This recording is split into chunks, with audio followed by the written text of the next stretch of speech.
Ahí está. Entonces, pues nos quedamos en que ya platicamos de las unidades de almacenamiento, los discos duros, las unidades SSD y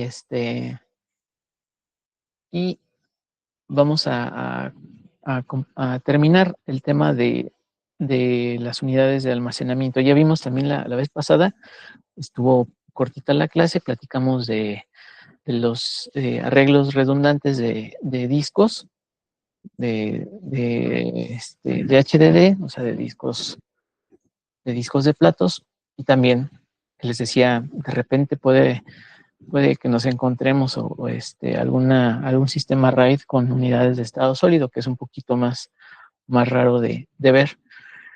Pero para poder terminar con el tema de almacenamiento, vamos a platicar de una última parte, ya para poder continuar en este caso, con la tarjeta de video.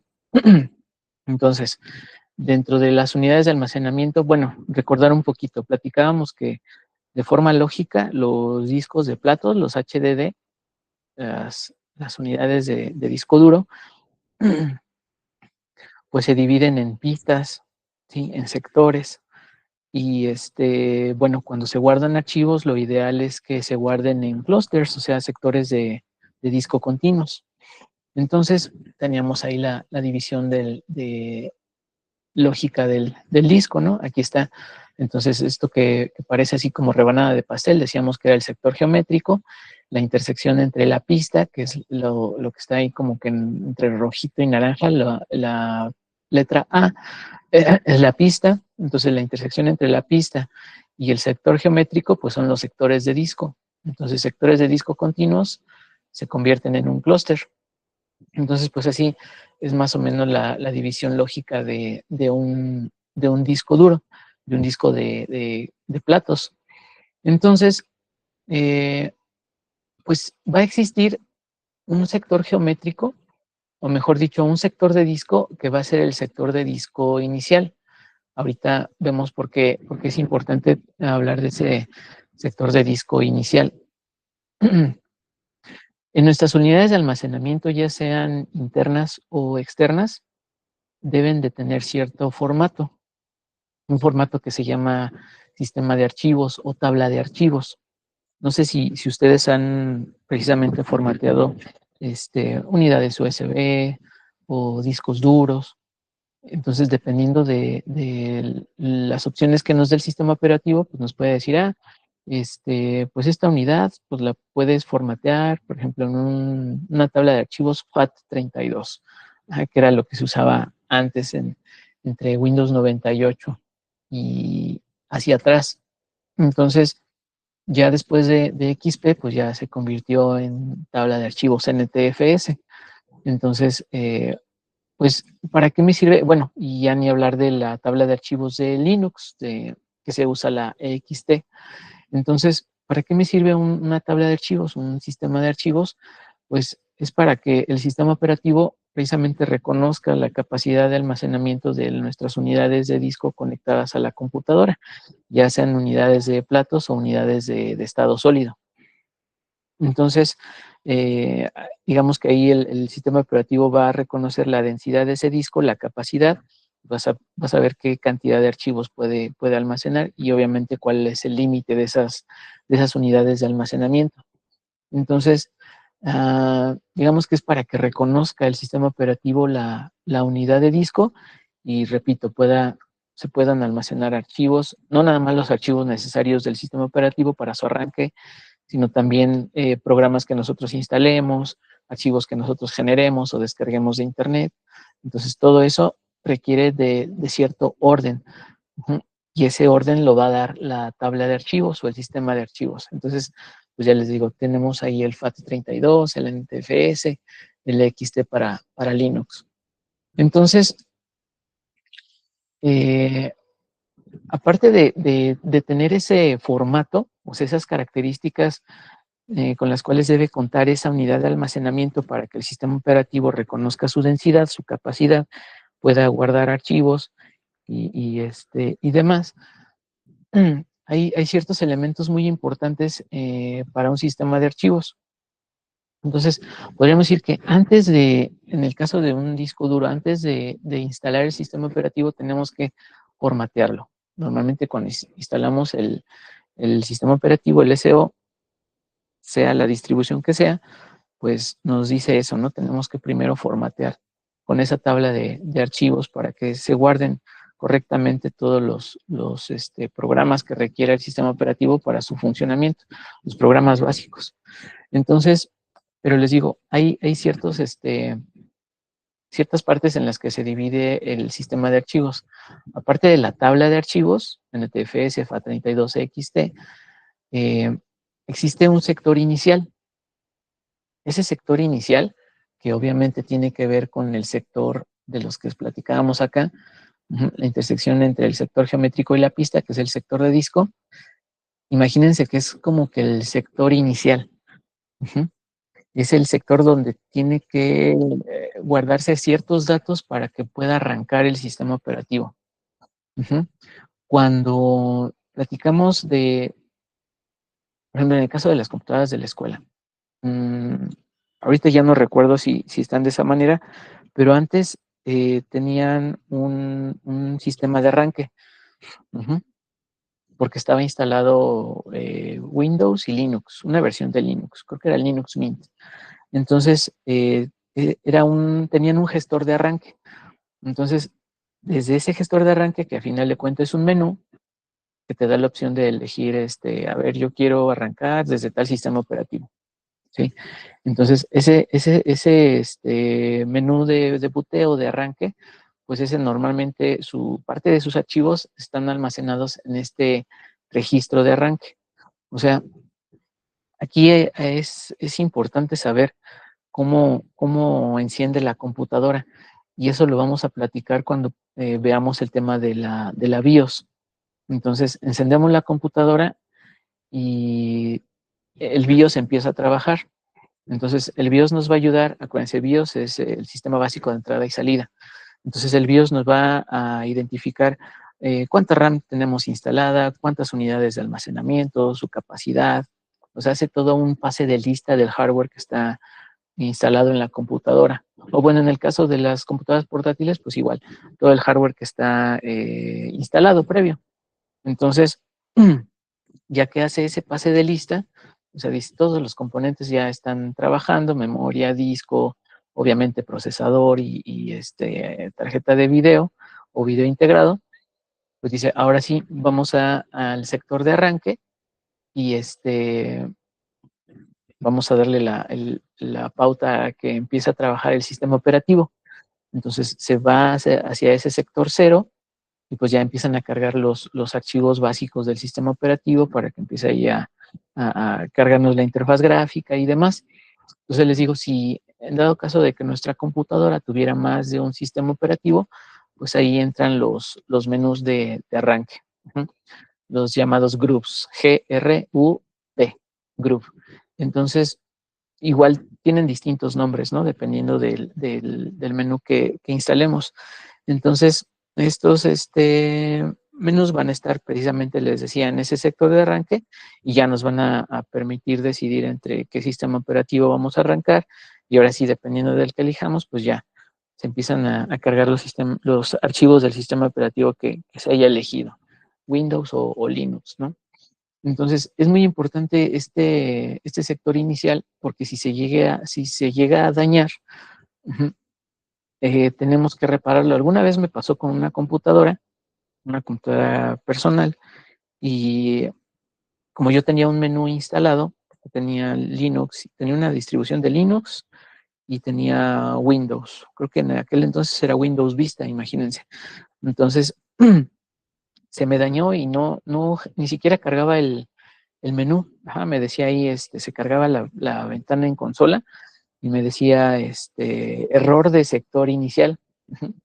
Entonces, hay herramientas, o sea, sí se puede reparar, pero es un proceso un poquito complejo.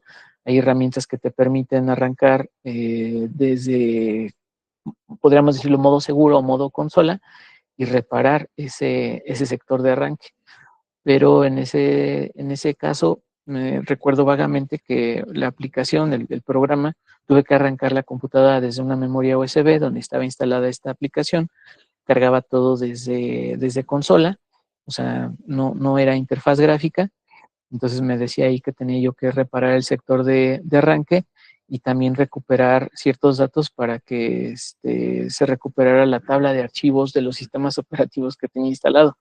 Porque como eran dos sistemas operativos, era Windows y Linux, pues para Windows necesitaba el NTFS y para Linux necesitaba reparar la tabla de archivos de EXT. Entonces fue todo un rollo. Les digo, sí se puede, pero sobre todo si no quieres perder la información, que ya estaba ilegible el disco, de cierta forma. Entonces dije, no quiero formatear porque hay archivos que no respaldé. Entonces tuve que hacer esa tarea, ¿no? De recuperar y de reescribir el sector de arranque. Entonces es todo un rollo. Cuando espero no les llegue a suceder esa situación. Ahorita ya hay más herramientas, ¿no? Puedes encontrar rápidamente en videos y en páginas web ciertos manuales o ciertos videotutoriales para el paso a paso cómo hacer las cosas, ¿no? Pero antes pues no había tanta desinformación, entonces casi ibas a ciegas a reparar ciertas cosas de la computadora, ya sean físicas o lógicas. Entonces, pero pues sí se puede reparar el sector de arranque, aunque les digo, es crucial porque si se daña, pues no te deja precisamente cargar el sistema operativo, ¿no? Entonces puede ser una de tantas de cuando encendemos una máquina y se empieza a reiniciar o no enciende o no carga el sistema operativo, pues ya puede ser uno de esos casos, ¿no? ¿Sabes qué? Se le dañó el sector, la pista cero o el registro de arranque. Y bueno, aparte en los sistemas de archivos, aparte de tener un sector de arranque, un sector boot, también está el área de datos, que a final de cuentas el área de datos son todos los espacios disponibles para guardar información. Entonces está el sector de arranque, enciendo la máquina, empieza el BIOS a pasarle lista a todo el hardware, y ya cuando le pasa la estafeta al sistema operativo, se va hacia el sector de arranque, empieza a cargar archivos del sistema operativo, carga archivos en RAM, y bueno, ya es donde empezamos a ver ahí la pantalla de inicio de Windows y todo este rollo, ¿no?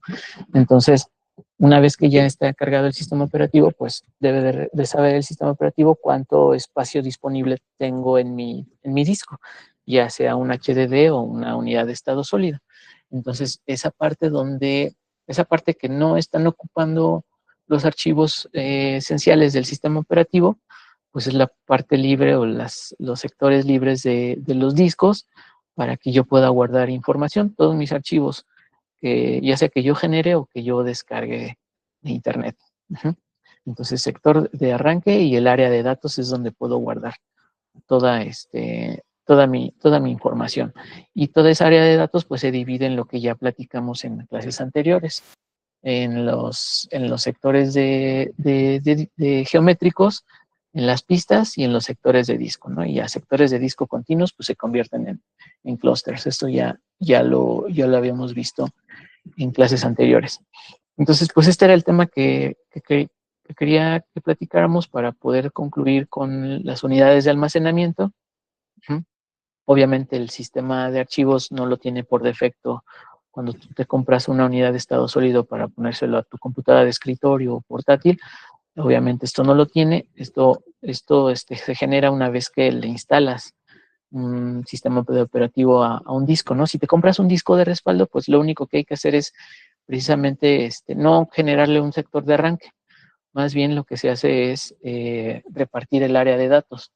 Entonces, si tú quieres que tu disco lo reconozca Windows, pues les debes de poner la tabla de archivos de Windows. Antes yo usaba un programa, no sé si todavía existe, se llamaba Partition, se escribe Partition Magic. Entonces, ese no había la necesidad de ya meterte a la BIOS de la computadora. Antes sí, antes, por ejemplo, tenías tu disco principal o donde está instalado el sistema operativo, y les estoy hablando de cuando usábamos discos ID. Entonces le tenías que poner una piececita a tu disco, una pequeña pieza de metal que se llamaba jumper. Entonces ahí una etiqueta que traía el disco duro te decía, a ver, este jumper lo vas a colocar de tal forma si quieres que tu disco sea la unidad primaria. Si tú quieres que sea secundaria, o sea, donde vas a guardar información, o pues le decían unidad slave, ajá, o unidad esclavo. Entonces, tenías que poner el jumper de otra forma, conectar el disco obviamente a los cables correspondientes de datos, el IDE y el de energía, el Molex, y ya prender la computadora, entrar desde el BIOS y desde el BIOS dar de alta el disco que acababas de conectar. Ahora ya no, ahora nada más tienes la máquina apagada, le conectas tu disco de platos o SSD y pues lo único que hay que hacer es cargas el sistema operativo. A lo mejor puedes checar ahí en el BIOS para que lo reconozca, que esté funcionando correctamente el disco, o sea, físicamente, y luego ya abres tu sistema operativo o cargas tu sistema operativo y con alguna herramienta te ayudas para darle formato a ese disco, ya sea de platos o de estado sólido, y que lo pueda reconocer el sistema operativo. Uh-huh. Entonces, en sí los discos vienen vacíos, vienen sin formato, y les digo, hay ciertas aplicaciones. Yo usaba esta que se llamaba Partition Magic, y ya le daba ahí, no sé, quería yo que el disco lo reconociera por completo Windows, pues le daba el formato de tabla de archivo de Windows, ¿no? O yo quería, no sé, mitad para Windows y mitad para Linux, entonces nada más le daba formato de tabla de archivos de Windows, pues la mitad del disco, ¿no? Y la otra la dejaba yo para después reiniciar la máquina, cargar desde Linux y luego ya formatear desde Linux para que lo reconociera esa otra mitad del disco, ¿no? Era todo un rollo. Bueno, si tienes más de un sistema operativo, pues sí es todo un rollo. Creo que ahora ya es más complejo, la verdad no sé, a partir de Windows 8 yo ya no hice particiones, entonces ya no me aventuré a tener dos sistemas operativos, entonces no sé qué tan fácil o difícil sea ahora, pero les digo, ustedes pues ya tienen más información, tienen acceso a tutoriales y demás, entonces puede ser que sí se encuentre con algún buen video tutorial que les explique cómo en una máquina pues tener Linux y tener Windows, ¿no? Entonces, pues bueno, con eso terminaríamos el tema de las unidades de almacenamiento, HDD, SSD, los sistemas RAID, y vamos a empezar para que no quede muy grande la grabación. Yo creo que unos 15 minutos, yo creo que sí lo describo todo esto. Vamos a empezar con el tema de la tarjeta de video.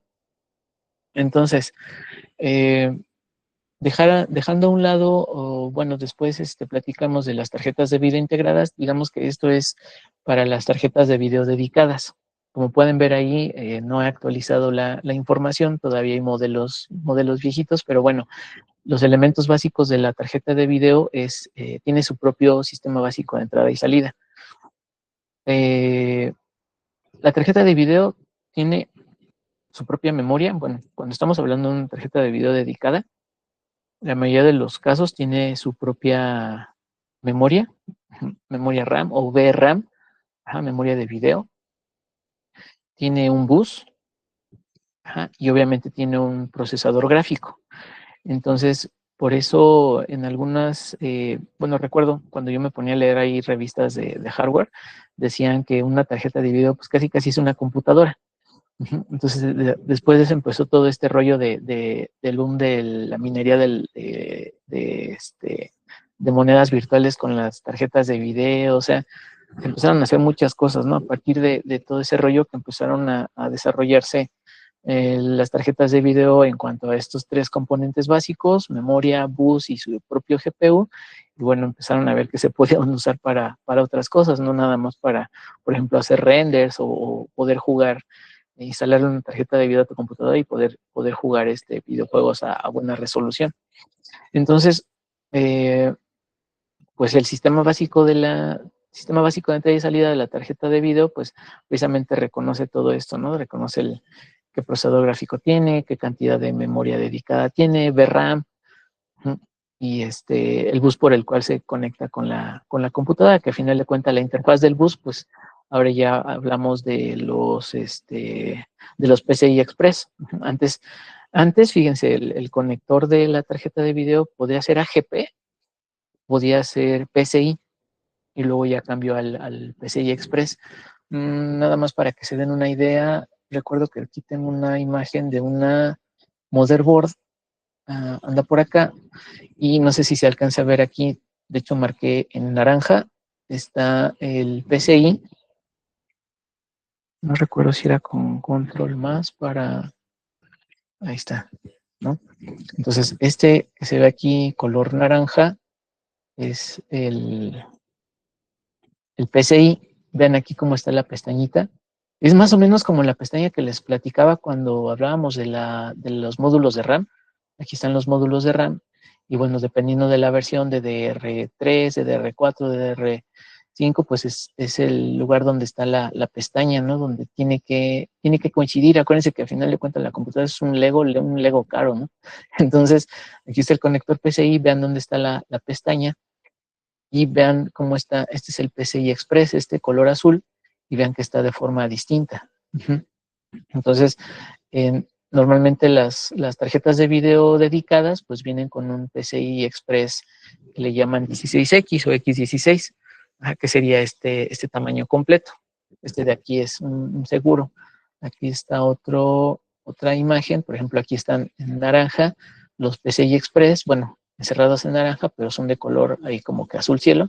Entonces, estos son los PCI Express y estos blancos son los PCI. Entonces, antes el PCI se usaba para las tarjetas de video. Había otro conector que se llamaba AGP, que ese normalmente, recuerdo cuando las tarjetas de video, el PCB, o sea, el material, el plástico, todas eran de color beige. Y luego ya empezaron a salir de colores y que rojo y azul y verde y demás. Pero antes eran todas beige o verdes. Entonces el AGP, el conector del AGP, el PCI venía así como que entre blanco y color marfil, o sea, no tan blanco, y el AGP venía en color café. Entonces, pues ya ahí reconocías, ¿no? Por el diferente color. Pero bueno, empezaron ahí a cambiarle los colores a los plásticos que usaban en los PCBs de las motherboards y para los conectores, y luego ya de repente ahí veías PCI Express por ejemplo, aquí en azul cielo, o en azul, o en gris, ¿no? Pero bueno, entonces ahí nada más la pestaña era la que cambiaba de posición y era la que te indicaba si tu conector era PCI o PCI Express, porque antes se confundía mucho. Entonces, pues bueno, ya dijimos, la tarjeta de video se compone de el, el BIOS, la memoria y el bus. Pero también, tenemos otros componentes, bueno, aparte de la GPU. Entonces, acuérdense, es algo parecido aquí al procesador. Va a trabajar con ciertas frecuencias, va a tener ciertas unidades de renderizado. Bueno, ustedes, quienes les guste el tema de las tarjetas de video, pues están un poquito más actualizados que su servidor, ¿no? Entonces, la tarjeta de video también tiene conectores de salida. Aquí como que ya no me gustó cómo quedó. Tiene sus conectores de salida. Ah,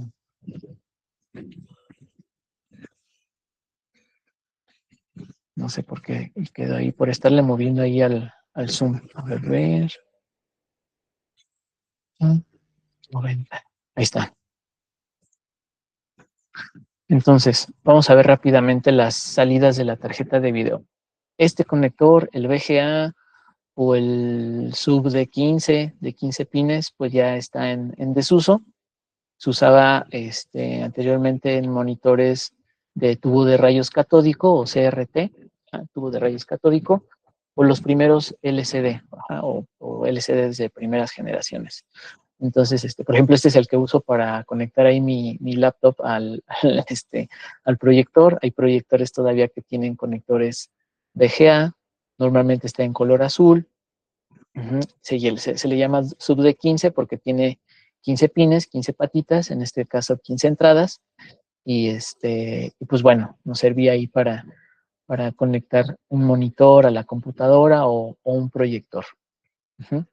Entonces, normalmente es de color azul la interfaz VGA, pero también está la interfaz DVI.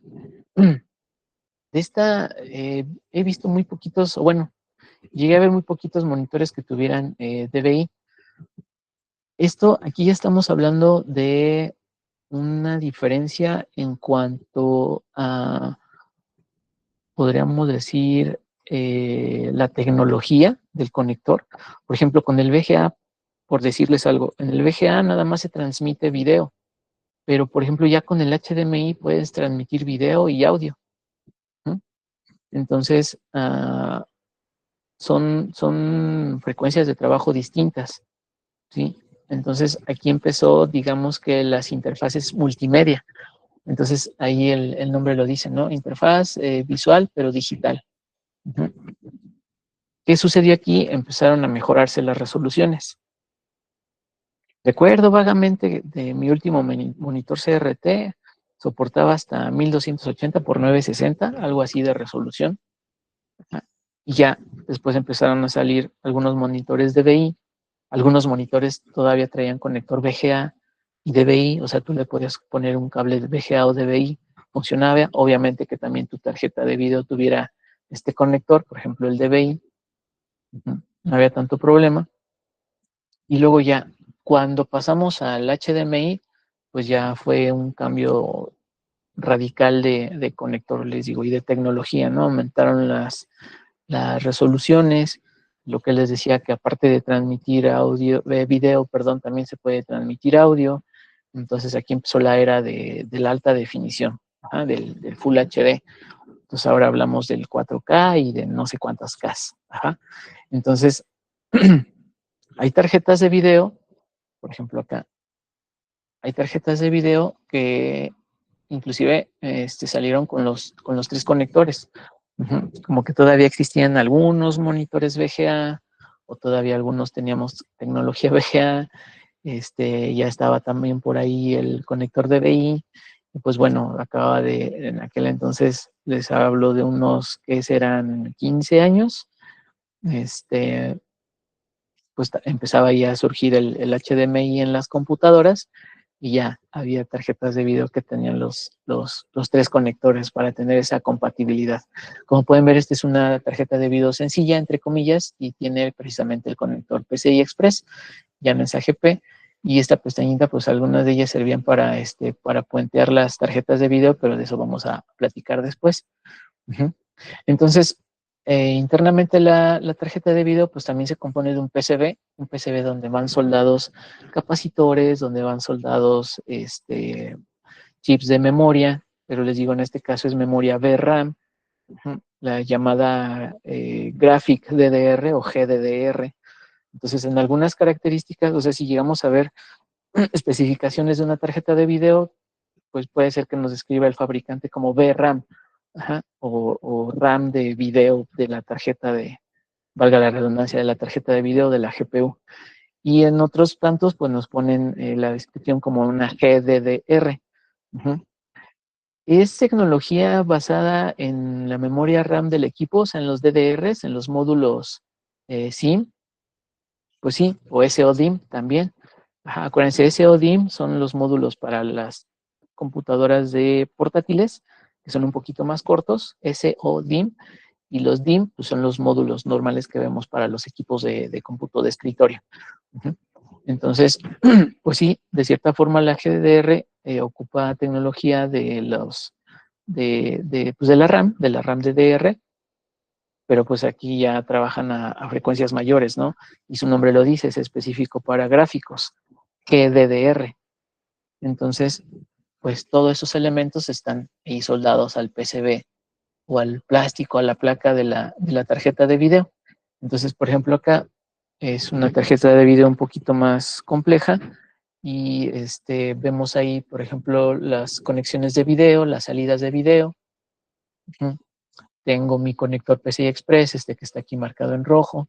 Aquí esta otra pestañita que les decía, puede ser un conector para un puente de procesamiento en paralelo. Después platicamos de eso, la próxima clase. Todo lo que está aquí encerrado en rosa, pues son los chips de memoria. Los que están en verdes pues son los GPU y los reguladores de tensión y capacitores. Los capacitores son estos cilindritos que vemos de color azul, que normalmente son capacitores sólidos. Acuérdense que antes había capacitores electrolíticos, de estos que cuando se calentaba algún componente, por ejemplo la motherboard, tronaban o se inflaban y ya salía como que un líquido, así como las pilas, ¿no? Entonces esos son capacitores electrolíticos y ahora ya hay capacitores sólidos.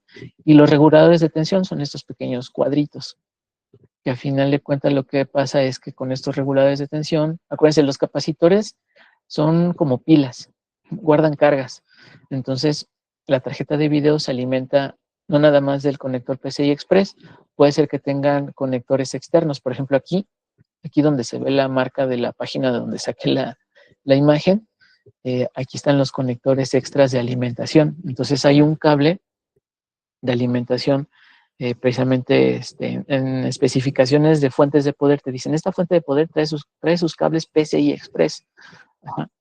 Entonces, pueden ser cables de 6 pines, de 8 pines, y dependiendo de la energía que requiera la GPU o la tarjeta de video, entonces puede ser que tenga un conector de 6 o de 8 o dos conectores. Uh-huh. Entonces, pues esas cantidades de cables es la que debe de traer tu fuente de poder, ¿no? Si requiere tu tarjeta de video dos conectores PCI Express, pues necesitas dos cables forzosamente PCI Express que salgan de tu fuente de poder o que tenga esa capacidad. Entonces, de repente ahí vamos a ver que en las especificaciones de las tarjetas de video te dicen, ¿no? Esta tarjeta de video mínimo requiere de una fuente de tantos watts. Cuando hablemos de fuentes de poder, ahí les digo, vamos a empezar a relacionar todo. Entonces, cuando hablemos de fuentes de poder, ahí les voy a recordar ese tema. Al igual que ahorita que platicamos del BIOS, cuando veamos el tema de la motherboard, pues ahí se va a juntar casi todo y ahí les voy a recordar lo de la parte del sector de arranque. Entonces, hay tarjetas de video también que no requieren de alimentación externa, son las más básicas, son los modelos de entrada, y pues nada más se alimentan con el puerto PCI Express, les da el voltaje necesario y ya no requieren de más. Pero tarjetas de video de mediano rango, de GPUs de medianamente potentes a los más potentes, pues sí requieren de un conector extra de alimentación, mínimo uno. Uh-huh. Entonces, pues bueno, ahí depende mucho del modelo y de lo que platicábamos la clase anterior, ¿no? Cuando decíamos, alguien me preguntaba, profe, ¿y se podría armar un sistema RAID? Pues sí, te puedes armar un sistema RAID con unidades de SSD, pero pues también depende de tu presupuesto. Entonces, lo mismo acá, depende mucho de tu presupuesto, qué tipo de tarjeta, bueno, para qué tipo de juego los vas a usar, sobre qué resolución trabajas o sobre qué resolución quieres jugar. Entonces vas a necesitar X tarjeta de video, entonces por lo tanto vas a necesitar tanto de presupuesto para gastar en esa tarjeta de video. Y repito, acuérdense, la computadora no es cuando no es una herramienta de trabajo, pues no es una inversión, es un gasto. Porque al final de cuentas, pues todo se va todo su valor empieza a decaer cuando estás usando ahí los componentes. Y ya ni decir con el paso del tiempo, ¿no? Un año y ya tu computadora ya es viejita. Entonces vamos a dejar para después lo que les decía del trabajo en paralelo, en procesamiento en paralelo. Vamos a dejarlo hasta aquí y abrimos paso a dudas.